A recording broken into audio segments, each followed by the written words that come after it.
Channel सच आज का से डॉक्टर सर्वदानंद आर्य का अभिवादन स्वीकार करिए। तमाम श्रोताओं, मैं आपकी सेवा में जो सूचना दे रहा हूँ वो सूचना तो लगभग आप तक पहुंच गई, परंतु सीधे साधे शब्दों में मैं एक्सप्लेन करना चाहता हूं कि जिस विषय पर मैं चर्चा आपसे करूंगा, भारत की जनता को उसका इंतजार भी है, पर यह भी सोचना पड़ेगा लाभ होगा या हानि होगी। मैं बात कर रहा हूं स्टारलिंक की। स्टारलिंक एलोन मस्क का अस्त्र, ब्रह्मास्त्र मुझे कहना चाहिए, भारत में एंटर कर गया। फास्ट इंटरनेट सर्विस है सैटेलाइट के माध्यम से, इतना आप जानते हैं। मेरा जो श्रोता वर्ग है, जो दर्शक हैं, वो पढ़े लिखे भी बहुत हैं, परंतु वो साधारण भाषा में जानना चाहते हैं कि क्या स्टारलिंक के आने से भारतीयों को लाभ होगा, नुकसान होगा, किस प्रकार की सेवा होगी, क्या स्पीड होगी, क्या कॉस्ट होगा, सारी बातें। तो सबसे पहले मैं आपको बताऊं कि स्टारलिंक सर्विसेज जो आ गई है सैटेलाइट के माध्यम से है, और इसमें ना कोई टावर लगेगा, ना ही कोई अंडरग्राउंड ऑप्टिक फाइबर होगा, जैसा कि यहाँ की कंपनियां आज तक कर रही हैं। ये सैटेलाइट की मदद से सिग्नल लाएंगे।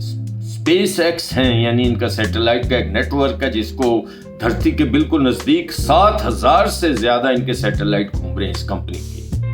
इसको लियो बोलते हैं, यानी लो अर्थ ऑर्बिट। 200 से लेकर 2000 किलोमीटर के फासले पर स्पेस में ये सारे के सारे सैटेलाइट घूम रहे हैं। और जैसे सैटेलाइट, आप जो भी सैटेलाइट आपके नजदीक होगा, क्योंकि संख्या 7,000 है, कोई ना कोई सैटेलाइट आप जब बात कर रहे होंगे या इंटरनेट को यूज कर रहे होंगे तो वो आपके नजदीक होगा। उपभोक्ता को कोई कष्ट नहीं होगा, ऐसा क्लेम किया जा रहा है, क्योंकि ऑप्टिक फाइबर्स नहीं है। कहीं कोई चीज उखाड़ी जाए, कोई खोदी जाए, कोई बिजली पानी की तार डाली जाए और ऑप्टिक फाइबर नष्ट हो जाए, जैसा कि आज तक यहाँ हो जाता है, वो भी कोई डर नहीं है।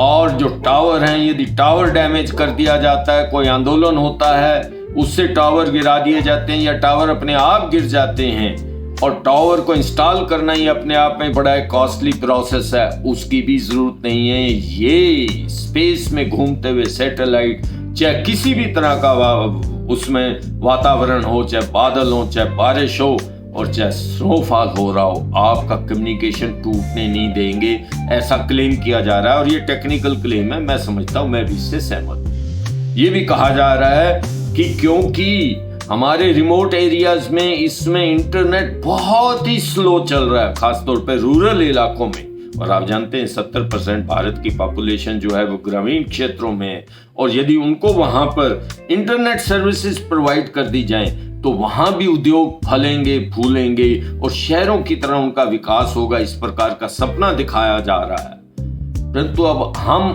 इसलिए ये वो कहते हैं कि स्टारलिंक काम करेंगे। और यहाँ जो दो कंपनियां जो विरोध कर रही थी, उन्होंने हाथ मिला ली। एयरटेल ने भी हाथ मिला लिया है, जियो ने भी हाथ मिला लिया। बहुत बड़े बड़े इन्होंने हमको वादे दिए थे। शुरू में बड़े लो कॉस्ट इनके सैंपल आए थे, और उससे इस देश में इंटरनेट के प्रति जागरण तो पैदा हुआ, परंतु दर्शकों की मजबूरी और कंज्यूमर्स की मजबूरी का भी पूरा फायदा इन दोनों कंपनियों ने उठाया, रेट्स अपने बढ़ा दिए। और अब इन दोनों ने जो पहले अपोज कर रही थी उसकी एंट्री को, स्टारलिंक की एंट्री को, अब उसके साथ हाथ मिला लिया। स्टारलिंक का इतना प्रभाव है अंतरराष्ट्रीय, हमारे देश के प्रधानमंत्री भी उनसे मिल चुके हैं, और अब कोई भी रास्ते में रुकावट नहीं रह गई। कोई बिडिंग वगैरह नहीं होगी, कोई वहां पे शर्तें नहीं होंगी, सीधी सादी शर्त है, क्वालिटी अच्छी होनी चाहिए। और स्टारलिंक की जो शर्त है वो सबसे इस क्वालिटी पे तो खरा उतरता ही है, इसमें कोई शर्त नहीं। पर हम ये तो देख लें, मस्क ने तो अपना काम कर लिया, और स्पीड कितनी देगा ऐसा मस्क दावा कर रहा है कि जो इंटरनेट की स्पीड होगी वो हाईएस्ट इन द वर्ल्ड होगी, 150 Mbps। और भारत में इंटरनेट से जुड़ा हुआ जितना उद्योग है उसका उत्थान कितना होगा और कितना ग्रोथ होगा, इस प्रकार की कल्पना की जा रही है। आज के दिन में 3 प्लान्स देता है यूएसए में स्टारलिंक। इससे पहले मैं ये बता दूं काम कैसे होगा। आपको यदि स्टारलिंक का कनेक्शन लेना है तो लेने के बाद आपको एक राउटर मिल जाएगा, एक डिश मिल जाएगी। डिश ऊपर से सैटेलाइट्स के थ्रू कम्युनिकेशन जो हो रहा है वो चैनल का कारण बनेगी, और राउटर जो है आपकी ऑर्गेनाइज प्लान करेगा इंटरनेट की डिस्ट्रीब्यूशन को, और इस तरह से ये काम करेगा। अब इनके रेट्स जो आज के दिन में यूएसए में, जरा उसके ऊपर नजर डाल ले, स्टारलिंक हाई चल रहा है वहां पर। एक रेजिडेंशियल यूज के लिए, लोगों के यूज के लिए $110 पर मंथ देना पड़ता है, और लगवाने का $599 या $600।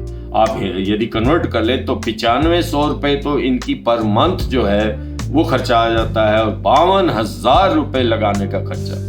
स्टारलिंक इंटरनेट की दूसरी स्कीम है, यूएसए में चल रही है, ये बिजनेस नीड्स के लिए, ये और भी महंगी है। 43,355 यानी $500 आपका पर मंथ खर्चा मिनिमम, और इक्विपमेंट कॉस्ट जो है वो $2500 यानी $2,16,775। और स्टारलिंक आरवी जो चल रही है ये मूविंग व्हीकल्स में, यानी एयरलाइंस में, शिप्स और बोट्स के लिए है। ये $135 जो है इसका पर मंथ का खर्चा, और $600 यानी $599 इसके इंस्टॉलेशन चार्ज। अब हिंदुस्तान में क्या होगा ये पता लगेगा। दोनों कंपनियों ने जो बड़े बड़े दावे करती थी और अच्छा इंटरनेट सर्विस हिंदुस्तान में नहीं दे सकी, और हम जिसके लिए हमेशा रोते पीटते रहते हैं, दुखी रहते हैं, खासतौर पे शहरों में लोग, और वो उपभोक्ता के चिल्लाने पे, और अभी वो चिल्ला रहे थे, जियो भी चिल्ला रहे, अपना एयरटेल भी चिल्ला रही थी, दोनों हाथ मिला लिए। बड़ा पहलवान आया, दोनों ने हाथ मिला लिए, तीनों मिलकर भारतीयों का क्या कचूमर निकालेंगे, देखने की बात। हम तो यही समझते हैं कि हम भारतीय जो हैं गरीब की जोरू हैं, गरीब की जोरू को हर कोई छेड़ कर चला जाता है, वही बात होता है। जितने औद्योगिक विकसित देश हैं और वहां से जो कुछ भी प्रोडक्ट यहाँ पर आते हैं, और वो प्रोडक्ट हमेशा हमारी जेब को काटते हैं, जेब में पैसे डालने वाली कोई सेवा नहीं है। अब हमेशा एक बात हमारे भी देश के अंदर राजनीतिज्ञ भी बोलते हैं, और उनके चेले चपटे भी बोलते हैं, क्वालिटी सर्विस लेना हो तो पैसा देना पड़ेगा। बड़े बड़े आप गाड़ियां खरीद रहे हैं, बड़े बड़े आप अपनी सुख सुविधा की बात कर रहे हैं, मध्यम वर्ग के ऊपर बड़ा आक्षेप होता है, तो आप क्यों नहीं जब सुविधा ले रहे हैं तो इंटरनेट के लिए भी पैसे ज्यादा दे दीजिए। परंतु उनको ये नहीं पता कि 99 करोड़ इंटरनेट यूजर हैं इस वक्त इस देश के अंदर, 1 अरब, किसी और देश में नहीं है। बहुत बड़ा बाजार है, और उसमें ज्यादातर गरीब लोगों का और मध्यम आय के लोगों का दखलंदाजी है। हाई इनकम ग्रुप के तो लोग ही बहुत कम हैं। जो आपके इन चार्जेस को देखे तो अब चार्ज क्या होगा। अब ऑफिशियली स्टारलिंक रोल्स आउट कर गया इंडिया में, और थोड़े दिन में आप घोषणा कर देंगे। अब आप देखिए, हमारे पड़ोसी देश भूटान में ये आ चुके हैं, वहां से आपको अंदाजा हो जाएगा कि हमारे यहाँ रेट्स क्या होंगे। आज के दिन में जो इनकी भूटान जैसे देश में, जो हमारा पड़ोसी और छोटा सा देश है, वहां पर $3,000 प्रति महीना खर्चा ऐसी स्कीम स्टारलिंक ने दे रखी। भारत में तो 3,000 बहुत बड़ी बात है। अब देखते हैं क्या होता है क्या नहीं होता, क्वेश्चन मार्क है। एक बात मानकर चलिए, खरबूजा छोरी पर गिरे या छुरी खरबूजे पर, नुकसान तो खरबूजे का हो। मित्रों, मैं अपनी बात को यहीं समाप्त करता हूं। चंद शब्दों में मैंने आपको बता दिया स्टारलिंक क्या सेवा करेगा, क्या स्पीड होगी, क्या कॉस्ट होने की अपेक्षा है। कोई रास्ते में रुकावट नहीं है, वो आएगा, वो खेलेगा, और यहाँ के लोगों को कैसे खिलाएगा, देखने की बात। धन्यवाद, नमस्कार।